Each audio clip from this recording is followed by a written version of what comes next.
लकड़ी की स्त्री से एक किसान ने किया था विवाह। दोस्तों, यह एक लोक कथा है, बड़ी ही रोचक कहानी है।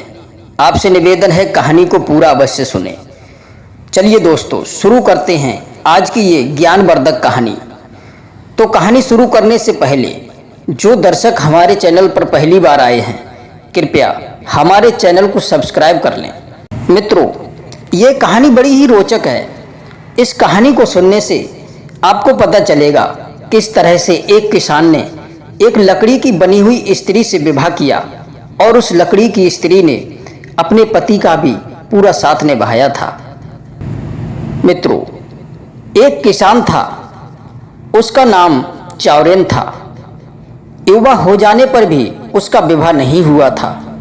इस कारण उसे खेत के काम के साथ साथ घर का सारा काम भी करना पड़ता था। दोस्तों, दोनों जगह काम करने के कारण वह बेचारा बहुत थक जाता था। उसी के पड़ोस में एक बढ़ई रहता था। वह शादीशुदा था। उसकी पत्नी घर का सारा काम करती थी और बढ़ई केवल अपनी बढ़ईगिरी का काम किया करता था। जब वह अपना काम समाप्त कर लेता था तो उसे पत्नी द्वारा बनाया हुआ भोजन मिलता था। इस तरह से बढ़ई अपनी पत्नी के साथ में बड़ी हंसी खुशी के साथ रह रहा था। चावरेन बढ़ई को देखकर सोचता था कि यदि उसकी भी पत्नी होती तो उसे भी बना बनाया स्वादिष्ट खाना मिलता और उसे आराम भी मिल जाता। चावरेन के मन में विवाह करने की इच्छा पैदा हुई। भाई एक दिन बढ़ई के पास पहुंचा और बोला, मित्र, तुम लकड़ी की कितनी सुंदर सुंदर चीजें बनाते हो। क्या तुम मेरे लिए लकड़ी की एक सुंदर युवती बना सकते हो? इस काम के लिए मैं तुम्हें मुंह मांगा पैसा दूंगा। बढ़ई ने उत्तर दिया, क्यों नहीं बना सकता मित्र, अवश्य बनाऊंगा।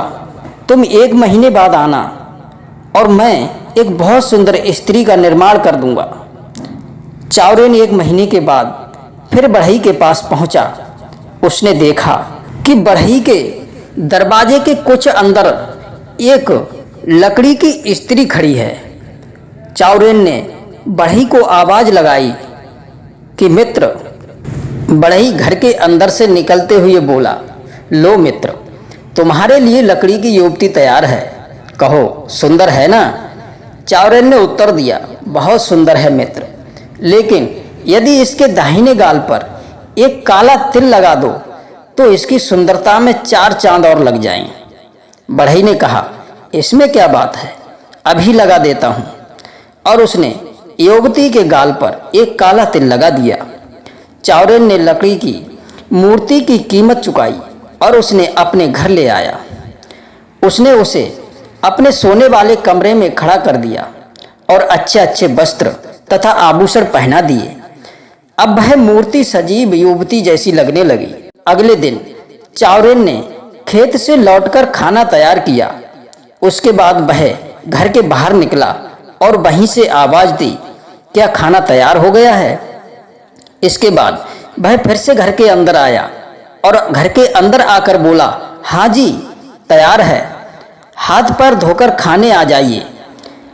इसके बाद चावरेन फिर बाहर आया और अच्छा कहकर हाथ पैर धोकर अंदर चला गया।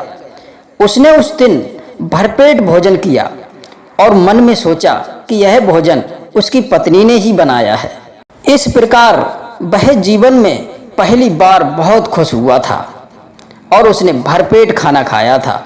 यही क्रम कई महीनों तक चलता रहा। एक दिन चावरेन ने खेत से लौटने पर बिना भोजन बनाए ही बाहर से पूछा, क्या अभी तक खाना नहीं बना? उसके आश्चर्य की सीमा न रही जब अंदर से युवती ने उत्तर दिया, खाना तो कब का तैयार है। चावरेन को अपने कानों पर विश्वास नहीं हुआ कि उसे ये भ्रम हो गया। उसने सोचा कि ये कैसे हो सकता है, आवाज किसने दी? मेरे घर में तो कोई नहीं है। क्या खाना तैयार है? कहा, हाँ खाना तैयार है। उसी युवती का स्वर था। चावरेन दौड़कर अंदर गया। उसने देखा कि लकड़ी की युवती अपने स्थान पर नहीं है और उसी के जैसी एक सुंदर युवती रसोई में काम कर रही है। उसने उससे पूछा, तुम कौन हो? युवती बोली, मैं वही लकड़ी वाली युवती हूँ जिसे तुमने बढ़ई से बनवाया है। तुम्हारी भावना के कारण मैं संजीव हो गई हूँ, किंतु मैं केवल खाना बनाने के समय ही संजीव रहूंगी, बाकी समय लकड़ी की मूर्ति बनकर खड़ी रहूंगी। चावरेन बड़ा खुश हुआ। अब उसे सचमुच में बना बनाया खाना मिलने लगा और वह आराम से दिन बिताने लगा। धीरे धीरे यह बात बढ़ई के कानों तक पहुंच गई। वह सच जानने के लिए चावरेन के घर आया। उसने देखा कि सचमुच ही एक युवती खाना बना रही है। जब उसने देखा कि उसी के हाथों से बनाई गई लकड़ी की युवती संजीव हो गई है, तो उसके मन में दुर्भावना पैदा हो गई। बढ़ई सोचने लगा कि इतनी सुंदर युवती उसके घर में भी होनी चाहिए। बढ़ई अपने घर लौटकर आ गया और उसने अपनी पत्नी को तलाक दे दिया। फिर वह चावरेन के पास गया। उसने कहा, यह लकड़ी की युवती मैंने बनाई थी और तुम इसे मुझे दे दो। मैं तुम्हारे लिए इससे भी सुंदर लकड़ी की युवती बना कर दूंगा। चावरेन सीधा साधा किसान था। उसने वह युवती बढ़ई को वापस कर दी। बढ़ई उसे लेकर अपने घर वापस आया। अगले दिन उसने चावरेन की तरह बाहर से पूछा, क्या खाना तैयार हो गया? मगर अंदर से कोई आवाज नहीं आई। वह अंदर गया। उसने देखा कि लकड़ी की मूर्ति खड़ी है। बेचारे ने अपने हाथ से खाना बनाकर खाया। आदत ना होने के कारण चावल जल गए और धुआं आंखों में भर गया। दूसरे दिन भी ऐसा ही हुआ। जब वह तंग आ गया तो उसने लकड़ी की उस युवती को फिर से चावरेन किसान को दे दिया।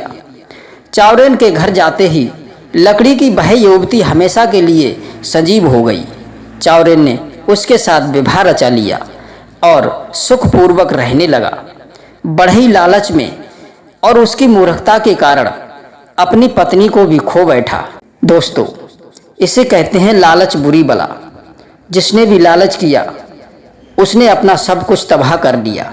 दोस्तों, यदि आपको कहानी पसंद आई हो तो कहानी को लाइक और शेयर अवश्य करें। और जिन दर्शकों ने हमारा चैनल अभी तक सब्सक्राइब नहीं किया है तो कृपया हमारे चैनल को भी सब्सक्राइब कर लें। कहानी को लाइक और शेयर अवश्य करें। आप सभी दर्शकों का बहुत बहुत धन्यवाद। जय श्री कृष्णा, जय श्री राधे।